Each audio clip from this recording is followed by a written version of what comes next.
Guys, it is happening. Carnivore diet is becoming popular, especially among people that are looking to reverse chronic disease. And for that reason, there are many questions that are coming up about carnivore diet. Today, I'll cover the 5 most common questions about carnivore diet. Welcome back to my channel. I am Sylvia. I'm a carnivore diet coach and a big city mom.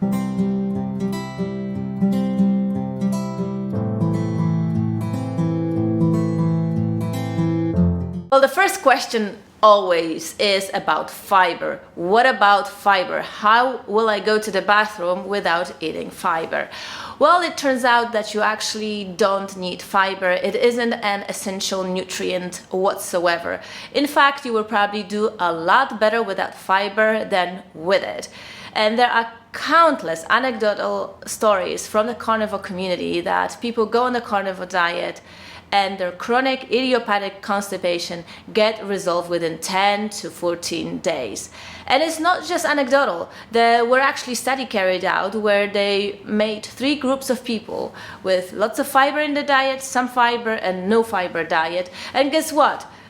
All of these people had chronic idiopathic constipation, and those that were on a no fiber diet had a complete resolution to their idiopathic constipation. So you don't need to worry about fiber. As soon as your body adapts to all meat, all saturated animal fats diet, your stools will be just as good, if not better, for sure better, than with consumption of fiber. And another plus, the bloating after you eat, no more. Things that you used to assume about fiber, that you will be bloated or a little bit uncomfortable after you eat or maybe sleepy, that all goes away. Your stomach is nice and tight and flat after your meal, right after your meal. Next question is about meat. How much meat should I eat, and should it be all seafood and chicken, or should I eat this scary colorectal causing red meat?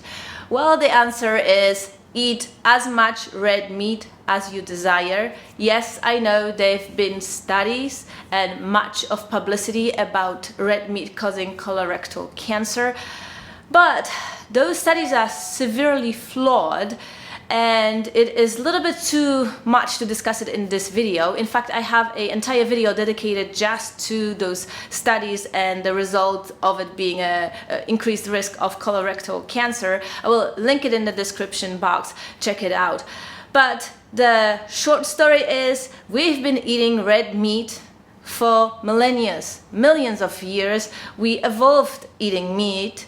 We developed our brains because we ate meat. And if you are from a cold climate like myself, it is impossible to survive the winter without eating of red meat. In fact, when you go on the carnivore diet, you should prioritize red meat. It could be beef, it could be lamb, it could be pork. As long as we're looking at 4-legged animals and that makes up majority of the meat that you are eating, you are in a good place and all your nutritional needs are taken care of. Now, if you want to be super fancy, you can add some organ meat, things like liver, heart, maybe kidneys. You should be eating about 12 to 14 ounces of it a week, maybe some bone marrow. Don't forget about some bone broth.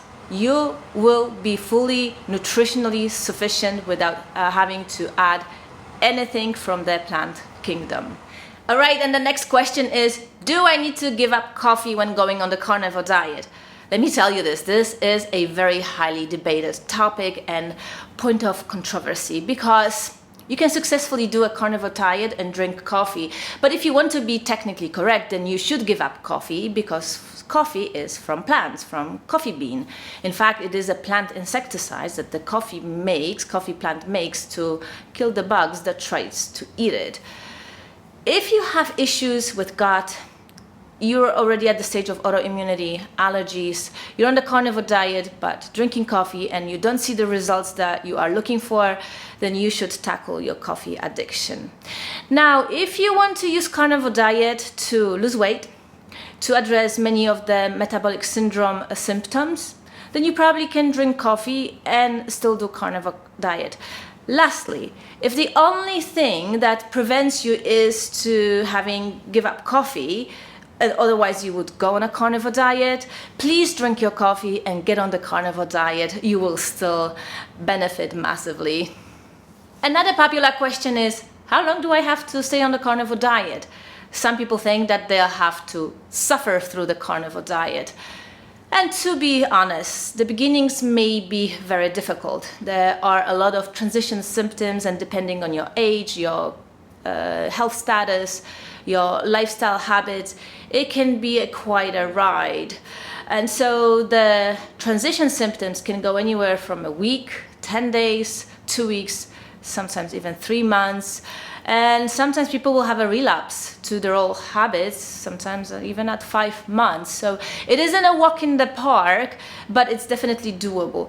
Now, that said, when you get to the other side and then you are fully adapted to the carnivore diet, it is very easy to stay on the carnivore diet, and it is very easy to make it work even with the social life restrictions and so on. Now, how long you'll have to stay on the carnivore diet? Sometimes it's 6 months. Sometimes you see major improvements in 2 to 3 weeks, but you should really try to maintain that pace for a minimum of 6 months. Some people see first results 9-10 months. Sometimes it takes a year and a half and longer. Some people are successful reversing their chronic condition and gradually reintroduce some of the plant foods or even other animal foods that were restricted in the past. Things like butter, things like eggs or dairy are common things that come up for people that struggle with chronic disease. And some people will have to stay the course.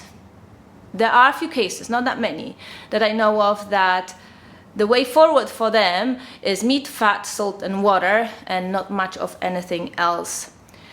Vast majority, though, within a few months, can be more permissive with their diet and successfully introduce many of the plant foods, especially things like fruit and root vegetables. All right, and last but not least, do I have to be in ketosis to do carnivore diet successfully? And the short answer is not at all. Although most people will be in some level of ketosis if they are on all meat diet, even if they don't add extra fat. That said, there are many benefits of being in ketosis. I generally do carnivore diet with ketosis because I'm a big fan of the paleo-ketogenic diet developed by Clinic in Hungary Paleomedicina. Full credit goes to them. They recommend that you stay in ketosis over 2 millimoles per liter, and that will assure that you have sustained energy levels. It curbs your cravings, and it really enhances your mood and cognition. I've been in ketosis for quite some time. I'm currently at 1.7 and I really enjoy it.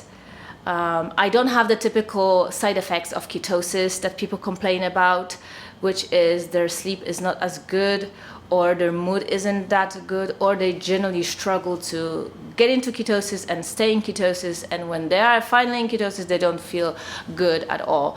So that wasn't ever my experience. As soon as I get into ketosis, I really enjoy it. And it really helps. It really helps if you have a lot of inflammation in your body, or you're one of those people that struggle with weight loss. Being in continuous ketosis really helps. I wasn't planning to lose any more weight, but yet I'm down to 130 pounds. I'm 5'8", so I was this weight when I was 29, maybe 30. So yeah, if you need to lose that last 5-6 pounds, then if you stay in ketosis for a while, I guarantee you this will happen. Ketosis or no ketosis, if you go on the carnivore diet and stay on it for a few months, you will definitely have a lot of positive results. Some people really love the aspect of ketosis and some people don't, and for some people ketosis just isn't appropriate.